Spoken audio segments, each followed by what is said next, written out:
வணக்கம் மக்களே, நான் தான் அவங்க எடப்பாடி ரசிகன் பேசுகிறேன்.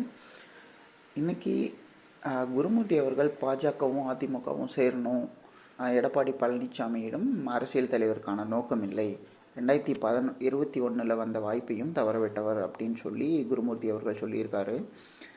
அவர்கிட்ட ஒன்று கேட்குறேன். போராட்டம் அப்படின்றது அறிவித்த பின்னாடி டங்ஷன் தொடர்பாக எதையும் பேசாத நீங்கள், இந்த மாதிரி ஒரு ஜல்லிக்கட்டு நடக்கும்போது ஒரு சாதி மாட்டை அவுத்து இல்லை அப்படின்னு சொல்லியிருக்காங்க.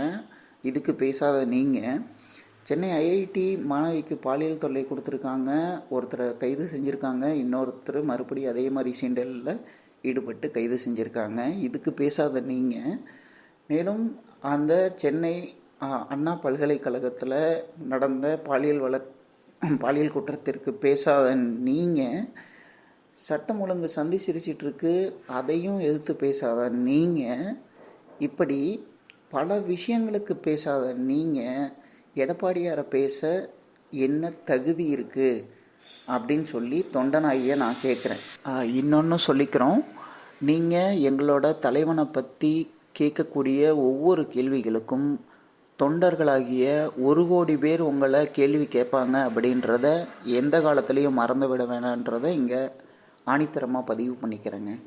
நன்றி.